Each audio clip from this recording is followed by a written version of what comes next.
मित्रों नमस्कार। REET exam solve paper की सीरीज़ में आज हम पुनः 2015 के रीट एग्ज़ाम का संस्कृत भाषा का पेपर लेकर आए हैं। दोस्तों यह लेवल 1 पार्ट 2 का पेपर है। इसमें 30 प्रश्न हैं और दोस्तों यह सीटेट, एमपीटेट, यूपीटेट, एसटेट में भी बहुत ही उपयोगी है। सभी परीक्षाओं में यह पेपर उपयोगी क्योंकि सभी में पैटर्न एक सा है, सिलेबस एक सा है और ऐसे ही प्रश्न पूछे जाते हैं। 15 प्रश्न जिसमें गद्य पद्य से होते हैं और 15 प्रश्न शिक्षा शास्त्र से होते हैं। तो दोस्तों वीडियो को देखें। पहले 9 वीडियोस दोस्तों मैंने अपलोड कर दिए हैं जो कि रीट एग्ज़ाम ओल्ड पेपर से हैं, सॉल्व पेपर है पूरे, तो आप उनको भी देख सकते हैं। 10वीं वीडियो है। प्लेलिस्ट में हमने रीट नाम से एक प्लेलिस्ट बनाई हुई है, उसमें सभी वीडियोस अपलोड हैं, आप वहां जाकर के देख सकते हैं। और दोस्तों हमारे फेसबुक पेज पीएम क्लासेस को भी लाइक करके आप वहां से वीडियो प्राप्त कर सकते हैं। डिस्क्रिप्शन में हम लिंक दे रहे हैं, आप वहां से डिस्क्रिप्शन में जाकर के आप हमारे फेसबुक पेज की लिंक पर जाकर के आप लाइक कर सकते हैं। तो आइए दोस्तों देखते हैं हम रीट एग्ज़ाम के संस्कृत भाषा के 30 प्रश्नों को। दोस्तों रीट के सिलेबस के अनुसार यहाँ पर 15 प्रश्न गद्य पद्य से और 15 प्रश्न शिक्षा शास्त्र से हैं।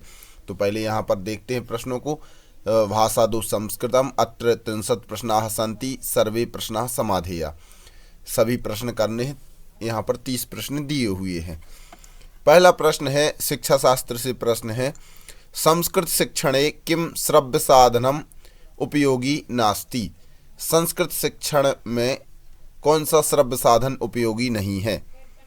आकाशवाणी, मानचित्रम, ग्रामोफोन या फिर टेप रिकॉर्डर। तो इसका जो राइट आंसर दोस्तों वह है, श्रव्य साधन की बात चल रही थी तो श्रव्य साधन मानचित्र में यह श्रव्य साधन नहीं है, इसलिए यह उपयोगी नहीं है श्रव्य साधन के रूप में। अगला प्रश्न, संस्कृत अध्यापकस्य अभिन्नम मित्रमस्ति। संस्कृत के अध्यापक का अभिन्न मित्र क्या है? श्यामपट्टः, चार्टः, चित्रम या फिर मानचित्रम। तो आप सभी जानते हैं कोई भी शिक्षण हो तो उसके लिए जो अध्यापक होता है वह अध्यापक के लिए सबसे अभिन्न मित्र कहा गया है श्यामपट्ट। तो शिक्षक का अभिन्न मित्र श्यामपट्ट कहा गया है। ब्लैक बोर्ड यह अभिन्न मित्र है शिक्षक का। अगला प्रश्न, भारतीय शिक्षणस्य महत्वपूर्ण विशेषता अस्ति।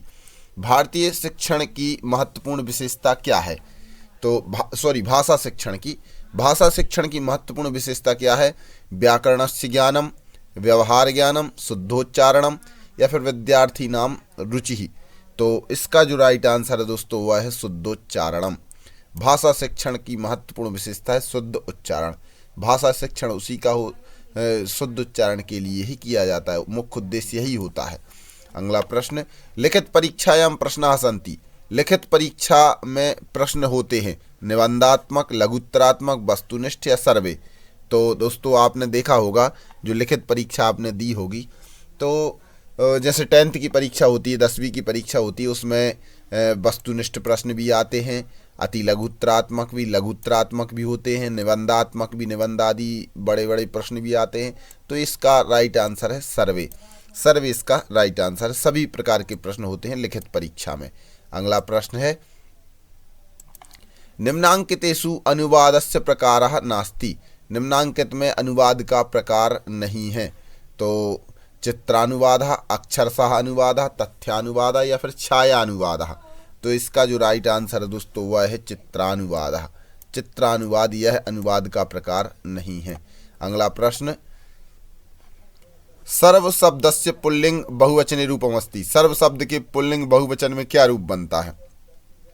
पुल्लिंग और बहुवचन का रूप पूछा है दोस्तों। यहाँ पर विभक्ति नहीं लिखी तो हमें सिर्फ प्रथमा विभक्ति को बताना है। तो सर्व शब्द का सर्वाः पुल्लिंग वाला पूछे जा रहे हैं तो सर्वा, सर्वौ, सर्वे इस प्रकार रूप चलते हैं। सर्वाः, सर्वौ, सर्वे। तो इसका जो बनता है बहुवचन में वह बनता है सर्वे। यह राइट आंसर है। अगला प्रश्न, परिष्कारात्मक शिक्षणम अस्ति। परिष्कारात्मक शिक्षण है उपचारात्मकम, व्यापकम, मौखिकम या फिर विकल्पात्मकम। तो इसका जो राइट आंसर है वह है परिष्कारात्मक। परिष्कार करने के लिए जो होता है बच्चों पर कुछ भी नहीं आ रहा या नहीं बन रहा है जिस बच्चे पर, तो उसके लिए उपचारात्मक शिक्षण किया जाता है। तो परिष्कारात्मक शिक्षण मतलब उपचारात्मक शिक्षण, किसी पर्टिकुलर निश्चित बच्चे का यह उपचारात्मक शिक्षण होता है। अगला प्रश्न, शिक्षणम भवेत्, शिक्षण होना चाहिए, संश्लेषणात् विश्लेषणम, कठिनात् कठिनम प्रति, सरलात् कठिनम प्रति, या फिर तर्कात् मनोविज्ञानम प्रति। तो इसका जो राइट आंसर है दोस्तों वह है सरलात् कठिनम प्रति। यह ऐसा शिक्षण होना चाहिए सरलता से कठिन की ओर, पहले सरल हो फिर थोड़ा सा कठिन की ओर जाए। एकदम कठिन बच्चों को यदि हम पूछ लेंगे तो बच्चे कुछ भी नहीं समझ पाएंगे, इसलिए राइट है सरलात् कठिनम प्रति। अगला जो है अब गद्यांश दिया हुआ है, तो हम इस गद्यांश को पढ़ेंगे और गद्यांश को पढ़ करके फिर प्रश्नों के उत्तर को देंगे। गद्यांश पढ़ते हैं। मम विद्यालयः नगरस्य एकस्मिन् सुरम्य स्थले स्थितः अस्ति। मेरा विद्यालय नगर के एक सुरम्य स्थल पर स्थित है। प्रांगणस्य मध्ये एकं सुंदरम उद्यानं वर्तते। प्रांगण के मध्य में एक सुंदर उद्यान है। अत्र अध्यापकानां संख्या 70, छात्राणां च सहस्रद्वयं वर्तते। यहाँ पर अध्यापकों की संख्या 70, 70 मतलब होता है 70, और छात्रों की संख्या है सहस्रद्वयं मतलब 2000 है। अध्यापकाः अतीव निपुणाः योग्या च सन्ति। सभी अध्यापक अतीव निपुण और योग्य हैं। शिक्षा क्षेत्रे अस्य ख्याति संपूर्ण देशे अस्ति। शिक्षा के क्षेत्र में इनकी ख्याति पूरे देश में फैली हुई है। अतः दूरतः पठनाय अत्र छात्रा प्रवेशम लभन्ते। अतः दूर से पढ़ने के लिए यहाँ पर छात्र प्रवेश लेते हैं। क्रीड़ा क्षेत्रे सदा प्रमुखम स्थानम प्राप्नोति। क्रीड़ा के क्षेत्र में हमेशा प्रमुख स्थान प्राप्त करते हैं। अहम गर्विता भाग्यशाली च। हम गर्वित हैं मतलब गर्व से भरे हुए हैं और भाग्यशाली हैं कि एतादृशे अत्युत्तम विद्यालय शिक्षाम लभे, कि ऐसे अति उत्तम विद्यालय में हमने शिक्षा प्राप्त की। इस प्रकार दोस्तों यह गद्यांश था। अब इसको हम इसके प्रश्नोत्तरों को देखते हैं। मम इत्यस्य का विभक्ति। मम इस पद में कौन सी विभक्ति है? तो मम इस पद में जो विभक्ति है वह है षष्ठी विभक्ति एक वचन। अस्मद शब्द के रूपों में यह षष्ठी विभक्ति एक वचन का रूप है। अगला प्रश्न, शिक्षा क्षेत्रे इत्यत्र समास विग्रह अस्ति। शिक्षा क्षेत्रे इत्यत्र समास विग्रह अस्ति। इसका समास विग्रह क्या है? शिक्षायाम क्षेत्रे, शिक्षाम क्षेत्रे, शिक्षाया क्षेत्रे या शिक्षाया क्षेत्रे। तो इसका जो राइट आंसर है दोस्तों वह है शिक्षाया क्षेत्रे। षष्ठी तत्पुरुष समास है, शिक्षा के क्षेत्र में, शिक्षाया क्षेत्रे। अगला प्रश्न, स्थिता इत्यत्र कः प्रत्यय वर्तते। स्थिता यहाँ पर कौन सा प्रत्यय है? स्था धातु तवतु प्रत्यय, स्था धातु सत्री प्रत्यय, स्था धातु ता प्रत्यय, स्था धातु इतः प्रत्यय। तो इसका जो राइट आंसर है स्थिता स्था धातु ता प्रत्यय, स्था धातु ता प्रत्यय। अगला प्रश्न है, अत्युत्तमे पदे संधि विच्छेद करणीय। अत्युत्तमे पदे, अत्युत्तम पद में संधि विच्छेद करना है। अति प्लस उत्तमे, अत्य प्लस उत्तमे, अति प्लस तमे, अत्यु प्लस तमे। तो आप समझ गए होंगे, सरल है बिल्कुल। अति प्लस उत्तमे इति अत्युत्तमे, यण संधि यहाँ पर है। एको यणचि सूत्र के द्वारा यण संधि होती है। यहाँ पर ई के स्थान पर या हो गया है और अत्युत्तमे बन गया। प्राप्नोति इत्यत्र कः धातु अस्ति। प्राप्नोति यहाँ पर कौन सी धातु है? तो प्राप धातु, प्रप धातु, प्रपन धातु या आप धातु। तो दोस्तों प्राप्नोति में जो धातु है वह है आप धातु। प्रापसर्ग पूर्वक आप धातु से प्राप्नोति यह बना हुआ है, लट लकार प्रथम पुरुष एक वचन में। तो इसका जो राइट आंसर है वह है आप। अगला प्रश्न, अब यहाँ पर दोस्तों पद्यांश श्लोक हैं। श्लोक को हम पढ़ करके फिर प्रश्नों के उत्तर को देंगे। पहले श्लोक को पढ़ते हैं। विद्या नाम नरस्य रूपमधिकम प्रच्छन्नम गुप्तम धनम। विद्या भोग करी यशः सुख करी विद्या गुरुणाम गुरु। विद्या बंधु जनो विदेश गमने विद्या परम दैवतम। विद्या राजसु पूज्यते नहि धनम विद्या विहीन न पशु। तो दोस्तों यह जो श्लोक है इसमें विद्या, इसका श्लोक का अर्थ समझ लेते हैं हम। पहले तो विद्या जो है, विद्या के बारे में यहाँ पर बताया, ज्ञान के बारे में बताया जा रहा है। जो ज्ञान है, नरस मतलब मनुष्य का, रूपम मतलब सुंदरता है, अधिकम मतलब अधिक। मनुष्य से विद्या की ही सुंदरता है। श्रेष्ठ सुंदरता यदि मनुष्य का कोई है तो वह है विद्या। प्रच्छन्नम गुप्तम धनम, छिपा हुआ यह गुप्त धन है, गुप्त धन है ऐसा विद्या यह गुप्त धन के रूप में है। विद्या भोग करी, विद्या भोग को दिलाने वाली, यशा यश को दिलाने वाली, और सुख करी सुख को दिलाने वाली होती है। विद्या गुरुणाम गुरु, विद्या गुरुओं की भी गुरु है, मतलब पूज्यों की भी पूज्य है विद्या। विद्या बंधु जनो, विद्या बंधु के समान है, मित्र के समान है। कब? विदेश गमने, विदेश जाते समय, परदेश जाते समय विद्या मित्र के समान कार्य करती है। विद्या परम दैवतम, विद्या परम दैवतम, विद्या देवताओं की भी देवता है, मतलब परम देवता है। विद्या राजसु पूज्यते, विद्या जिसके पास होती है वह राजाओं के द्वारा भी पूज्य होता है, राजाओं में भी इसकी पूजा होती है। न ही धनम, धन की पूजा नहीं होती। और जो विद्या से विहीन है वह पशु के समान है, विद्या विहीनः पशु। अब इसका अर्थ देखते। प्रच्छन्नम अत्र कह प्रत्यय प्रयुक्ता, प्रच्छन्नम यहाँ पर कौन सा प्रत्यय प्रयुक्त है? तो दोस्तों आप समझ गए होंगे, प्रा धातु, प्रा उपसर्ग पूर्वक छद धातु से यहाँ पर जो है वह है ता प्रत्यय, प्रच्छन्नम बना हुआ है, ता प्रत्यय है, यहाँ पर विसर्ग नहीं है दोस्तों, ता प्रत्यय। अगला प्रश्न है यशः इत्यत्र कः विभक्ति अस्ति, यशा यहाँ पर कौन सी विभक्ति है? तो यशः इत्यत्र जो विभक्ति है यहाँ पर वह है प्रथमा विभक्ति, प्रथमा विभक्ति यहाँ पर है। यशः यशसी यशांसी, इस प्रकार रूप चलते हैं दोस्तों, यशः यशसी यशांसी। अगला प्रश्न, राजसु शब्दस्य मूल शब्दः अस्ति, राजसु इस शब्द का मूल शब्द क्या है? तो राजसु इस शब्द का जो मूल शब्द है वह है राजन, राजन मूल शब्द है, सी यह राइट आंसर। राजन मूल शब्द है, राजन शब्द से ही बनता है, राजा राजानऊ राजाना, इस प्रकार इसके रूप चलते हैं। अगला प्रश्न, विद्या विहीना इत्यत्र समासः कः, विद्या विहीना कर्मधारय, तत्पुरुषः, बहुव्रीहि या फिर अव्ययीभावः। तो इसका जो राइट आंसर है विद्या से विहीन, तो विद्यायाः हीना या विद्यायाः विहीना इति विद्या विहीना, तो इसका जो राइट आंसर है वह है तत्पुरुष समास। अगला प्रश्न, गुरुणाम इत्यत्र का विभक्ति अस्ति, गुरुणाम यहाँ पर कौन सी विभक्ति है? तो दोस्तों गुरुणाम में जो विभक्ति है वह है षष्ठी विभक्ति, गुरोह गुरवोह गुरुणाम, इस प्रकार रूप चलते इसके, तो षष्ठी बहुवचन यह है। अगला प्रश्न, ऋतु रसाणाम, इधर दोस्तों थोड़ा सा सुधार कर लेना, तू की जगह टू कर लेना, ऋतु रसाणाम, ऋतु रसाणाम। तो ऋतु रसाणाम क्या होता है आप समझ गए होंगे, उच्चारण स्थानों में मूर्धा, ऋतु रसाणाम मूर्धा। री टवर्ग, टू मतलब टवर्ग, और रा और सा इन सब का उच्चारण स्थान होता है मूर्धा, सा षटकोण वाला ताला मूर्धन्य सकार, इन सब का उच्चारण स्थान है मूर्धा।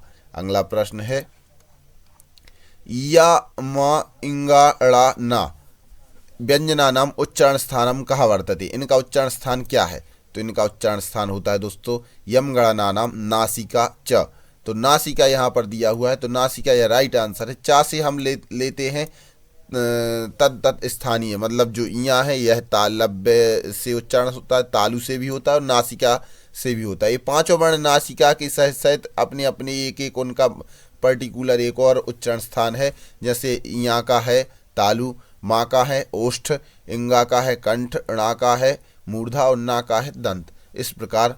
तो इस यहाँ पर ये शब्द नहीं लिखे हुए, नासिका लिखा हुआ, इसलिए नासिका इसका राइट आंसर है। अगला प्रश्न, वाक्यमिदं संशोधयत, इस वाक्य का हमें संशोधन करना है। बालकाः पुस्तकम रोचते, बालकाः पुस्तकम रोचते, तो रुच धातु के योग में दोस्तों जो विभक्ति होती है वह होती है चतुर्थी विभक्ति। तो बालकम पुस्तकम रोचते, बालकेन पुस्तकम रोचते, बालकाय पुस्तकम रोचते, या फिर बालकस्य पुस्तकम रोचते। तो इसका जो राइट आंसर है दोस्तों वह है बालकाय पुस्तकम रोचते, बालक के लिए पुस्तक अच्छी लगती है। तो इसको हम सुधार करके क्या कर देंगे, बालकाय चतुर्थी विभक्ति का प्रयोग यहाँ पर करेंगे। अगला प्रश्न, सा गृहं गच्छति वाक्यस्य अस्य वाच्य परिवर्तनम कुरुत, इसका वाच्य परिवर्तन करना है। सा गृहं गच्छति, तो सा के स्थान पर तो हो जाएगा दोस्तों क्या, तेन। तृतीय विभक्ति में जब हम परिवर्तित करेंगे कर्मवाच्य में, कर्म की प्रधानता होती है, तो प्रथमा के स्थान पर होता है तृतीया, कर्म कारक हो उसमें करण कारक हो जाता है, तृतीया विभक्ति हो जाती है। इसके बाद गृहम जो है वह है यहाँ पर कर्म कारक का है, मतलब द्वितीय विभक्ति का है, तो हम इसके स्थान पर प्रथमा विभक्ति करेंगे। तो प्रथमा विभक्ति में भी बनता है गृहम ग्रहे गृहाणी, तो गृहम ज्यों का त्यों रहेगा, तेन गृहम। और फिर गच्छति, गच्छति में है गम धातु, तो इसका बन जाएगा गम्यते। तो तेन गृहम गम्यते इस प्रकार बनना चाहिए। अब तेन गृहम गम्यते कहाँ पर लिखा हुआ है, ए में लिखा हुआ है, तो ए आंसर इसका सही है, तेन गृहम गम्यते, तेन गृहम गम्यते। अगला प्रश्न है निम्नलिखित सूक्ते समुचित पदेन रिक्त स्थानम पूर्यात्। निम्नलिखित सूक्ति के द्वारा समुचित पद की रिक्त स्थान की पूर्ति करनी है। जो नीचे सूक्ति दी है इसमें हमें समुचित पद को चुनना है। दुर्बलस्य राजा जनम बलम धनम धर्मम। तो दुर्बलस्य राजा, दुर्बलस्य, तो यहाँ पर इसका जो राइट आंसर होगा जनम, बलम इसका राइट आंसर है, बलम। दुर्बलस्य बलम राजा, दुर्बल का जो बल है वह है कौन, राजा। तो दुर्बलस्य बलम राजा, इस प्रकार यह सूक्ति है। अगला प्रश्न है संस्कृत शिक्षणस्य प्रमुखोद्देश्यमस्ति। संस्कृत शिक्षण का प्रमुख उद्देश्य क्या है, बोधात्मकम, ज्ञानात्मकम, रचनात्मकम या फिर सर्वाणी। तो इसका जो राइट आंसर है दोस्तों वह है सर्वाणी। सभी यह संस्कृत शिक्षण के उद्देश्य हैं। अगला प्रश्न बाह्य प्रयत्नानि सन्ति। बाह्य प्रयत्न कितने होते हैं, तो बाह्य प्रयत्नस्तु एकादशधा, एकादश प्रकार के बाह्य प्रयत्न होते हैं, यह राइट आंसर है एकादश। निबंधात्मक परीक्षापेक्षा विश्वसनीय का परीक्षा। निबंधात्मक परीक्षा की अपेक्षा अधिक विश्वसनीय कौन सी परीक्षा होती है, तो दोस्तों साक्षात्कार, मौखिक या लिखित या फिर वस्तुनिष्ठ। साक्षात्कार परीक्षा में भी गड़बड़ी हो सकती है, मौखिक परीक्षा में भी गड़बड़ी हो सकती है, लिखित परीक्षा में भी गड़बड़ी हो सकती है। लेकिन दोस्तों वस्तुनिष्ठ प्रणाली जो है, वस्तुनिष्ठ परीक्षा प्रणाली है, वह कभी गड़बड़ नहीं हो सकती, क्योंकि उसमें 4 ऑप्शन आते हैं और 4 ऑप्शन में एक ना एक तो सही होता ही है।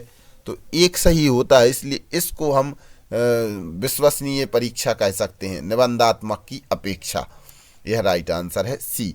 इसके बाद अगला प्रश्न है दोस्तों अष्टाध्यायी इति पाणिनीय ग्रंथे अध्यायाः सन्ति।